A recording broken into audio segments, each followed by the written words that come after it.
This lesson is about graphing exponential functions using transformations. If you don't remember your transformation rules, go back and review that section before you start this lesson. Also, I'm going to assume that you have previously watched my video, Introduction to Exponential Functions and Graphs. In that lesson, we learned how to graph a basic exponential function.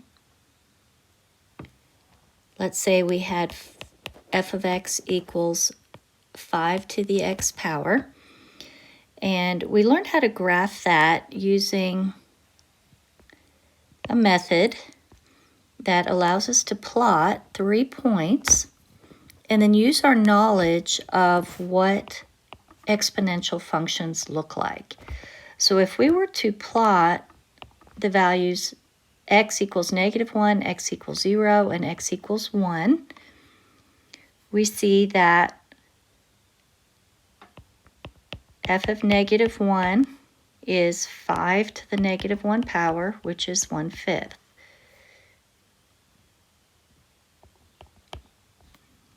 F of 0 is 5 to the 0 power, which is 1. And f of 1 is 5 to the first power, which equals 5. So we can plot each of those points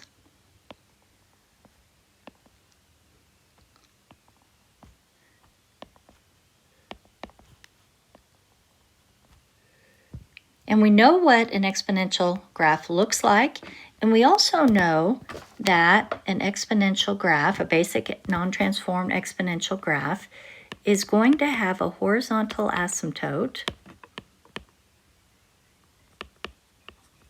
at y equals 0.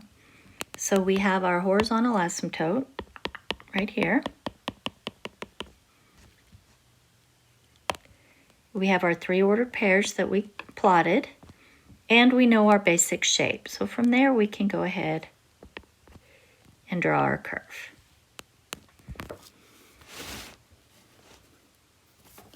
Let's look now at a graph that has a transformation. So for instance, say we have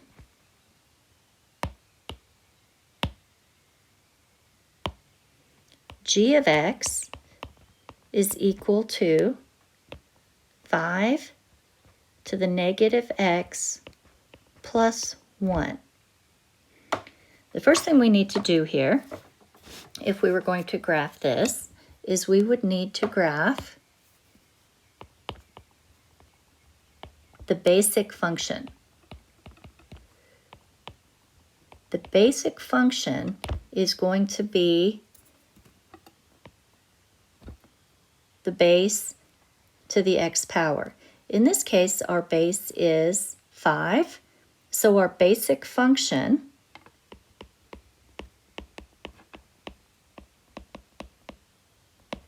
is going to be y equals 5 to the x power. And that's the graph that we just graphed.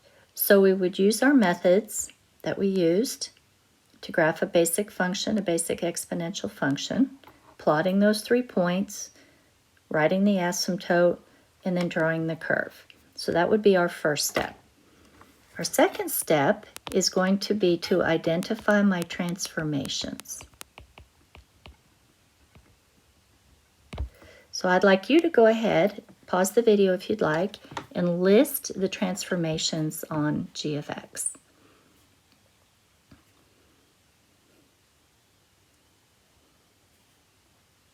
And we see that we have 2 transformations.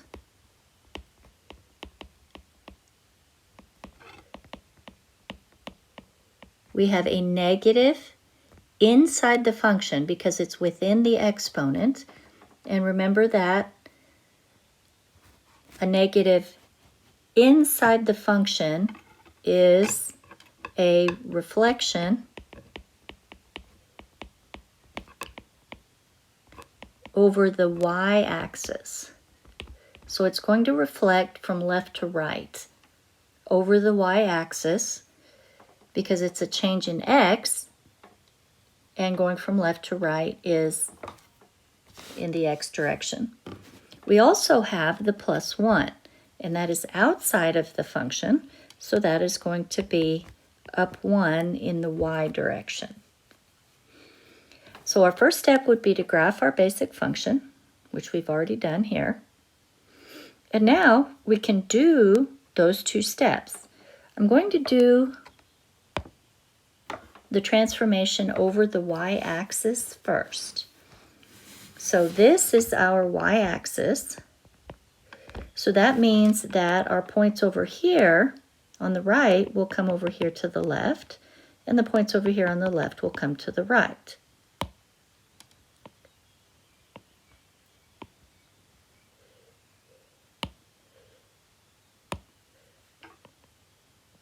So we can look at our three ordered pairs that we had on our basic function 5 to the x power, and we can reflect each one of those across the y-axis.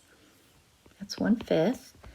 And we see that because the point 0, 1 is on the y-axis, it stays exactly where it is. And then we just reproduce the same shape that we had before. Our horizontal asymptote is going to reflect straight across the y-axis and remain exactly where it is, y equals 0. Now, this is just the 5 to the negative x part. We have not yet done the plus 1. So I'm going to draw this with a dashed line because this is not our final graph. This is just 5 to the negative x. So if we look back at our function, so far we've done the 5 to the negative x as a transformation, as a reflection over the y-axis. Now we need to do the up 1. So what we're going to do is we're going to see that each of these three ordered pairs, here, here, and here, are going to just move up 1 unit. Also, my horizontal asymptote moves up 1 unit. So it's easiest to actually do this first. Our horizontal asymptote moves up 1 unit. This is my new horizontal asymptote, y equals 1. And this point right here moves up 1 unit to 1 1/5. This point 0, 1 moves up to 0, 2. And my point negative 1, 5 moves up to negative 1, 6. And then I have my new graph, and this is my final graph. So I'm going to draw it. And remember, we have our horizontal asymptote, so we skim right along the top of the horizontal asymptote. That's why it's easiest to draw that one first. And then this solid blue line is my graph, y equals 5 to the negative x plus 1. All right, let's look at another example. On this one, we're going to graph the function y equals 3 to the x plus 2 minus 4. And I want you to follow those 5 steps, which I didn't write my third step here.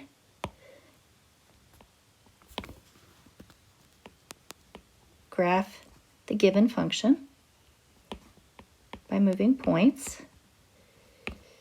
All right, so what I want you to do is I want you to follow those 3 steps. First, I want you to list the basic function, the basic exponential function.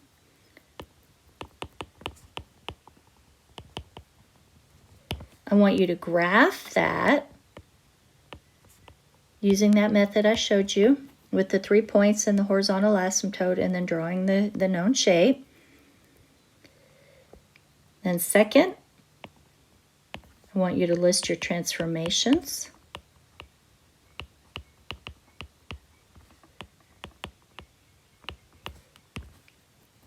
And then third, I want you to do those transformations. And remember to do the first, there are 2 transformations here. Do one. If you want to draw a dashed curve, you can. And then do the other one. And then draw your solid curve. So go ahead and pause your video and see if you can do those 3 steps. And then turn the video back on and rejoin, and I'll do that for you.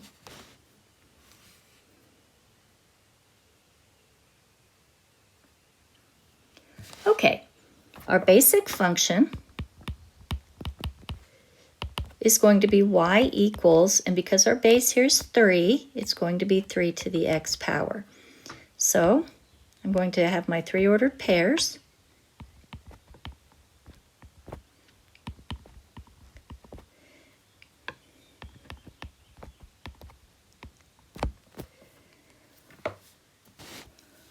I'm going to draw my graph.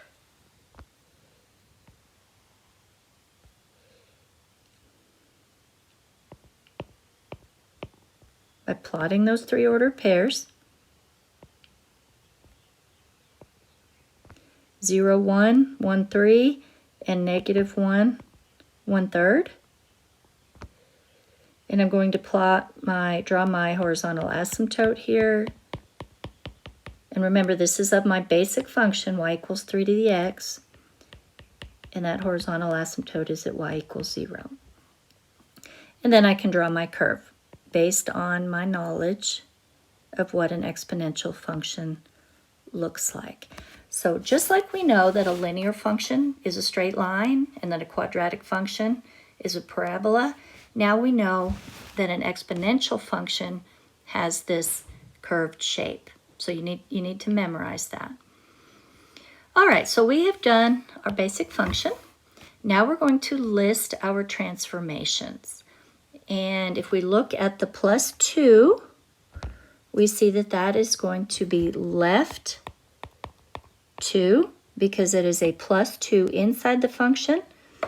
And if we look at our -4, we see that that will be down 4 because it is a -4 outside the function.